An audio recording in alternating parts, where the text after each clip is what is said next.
शहजादी के 3 सवाल। ईरान का बादशाह बहुत दिनों से परेशान था।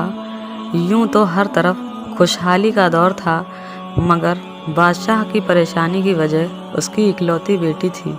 हर बाप की तरह बादशाह भी बेटी की शादी करके अपने फर्ज को पूरा करना चाहता था, लेकिन शहजादी ने भी एक ऐलान कर रखा था, जो शख्स शहजादी के 3 सवालों के जवाब देगा, शहजादी उसी से शादी करेगी।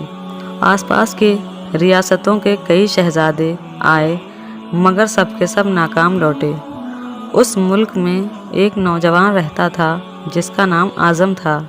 उसने अपने वालिद से कहा कि वो भी अपनी किस्मत आजमाना चाहता है।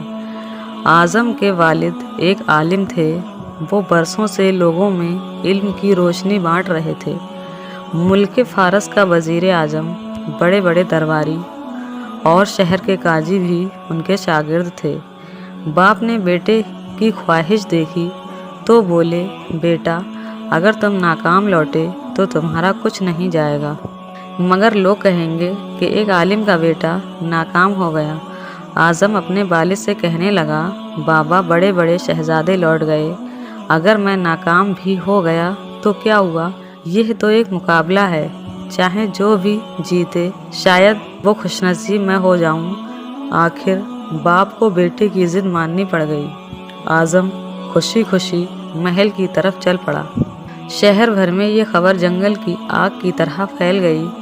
मुकर्रर वक्त पर महल लोगों से खचाखच भरा हुआ था।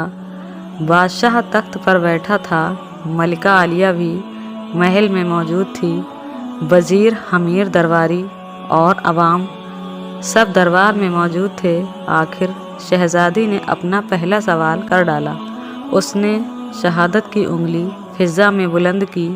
आज़म कुछ देर खामोश रहा, फिर शहादत वाली उंगली के बराबर वाली उंगली फिज़ा में बुलंद की। ये देखकर शहजादी मुस्कुरा उठी और मलिका आलिया बोली, शाबाश नौजवान, पहला मरहला कामयाबी से तय कर लिया है। दूसरे सवाल के लिए शहजादी कुर्सी से उठी और हाथ में तलवार लेकर हवा में लहराने लगी, और कुछ देर बाद वो दोबारा अपनी जगह पर आकर बैठ गई। बादशाह समेत हर दरबारी की नज़र आज़म पर थी।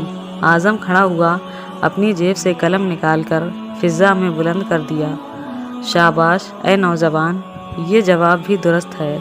मलिका आलिया की आवाज़ दरबार में उभरी। उसके बाद दरबार में मुबारक हो की आवाज़ गूंज उठी। वो सवाल क्या थे और उनके जवाब क्या थे, हर शख्स इस बारे में सोच रहा था कि शहजादी ने क्या पूछा और आज़म ने क्या जवाब दिया। लोगों के लिए ये एक राज था। आखिर शहजादी ने तीसरा सवाल कर डाला और वो तेज़ी से सीढ़ियाँ उतरी और तेज़ी से दोबारा चढ़ गई और जाकर अपनी जगह पर बैठ गई। ये सवाल बड़ा ही अजीबो गरीब था। हर तरफ खामोशी थी और लोगों की सांसें रुकी हुई थीं। आखिर आज़म खड़ा हुआ और दिल पर हाथ रखकर शहजादी की तरफ देखने लगा।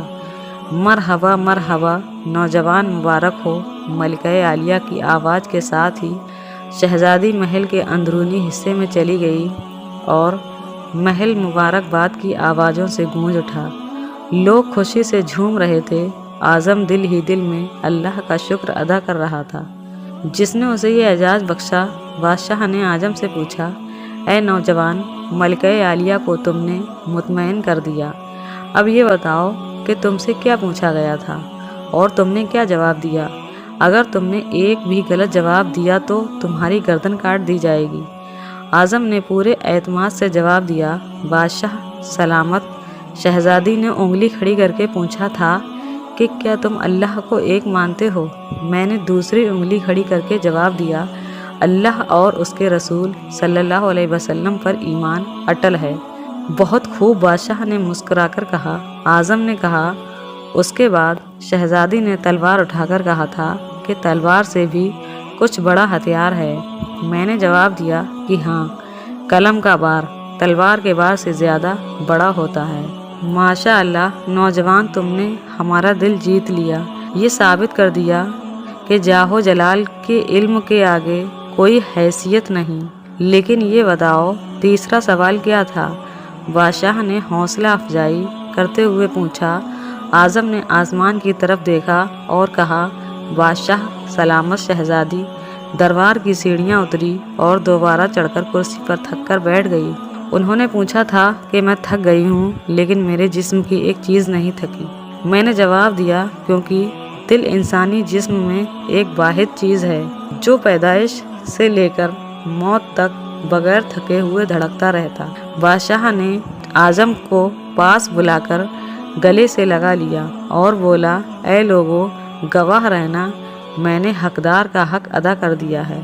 दोस्तों, बेशक अल्लाह और उसके रसूल पर ईमान अटल है और दूसरा कलम का वार दुनिया के सभी हथियार से ज़्यादा ताकतवर है।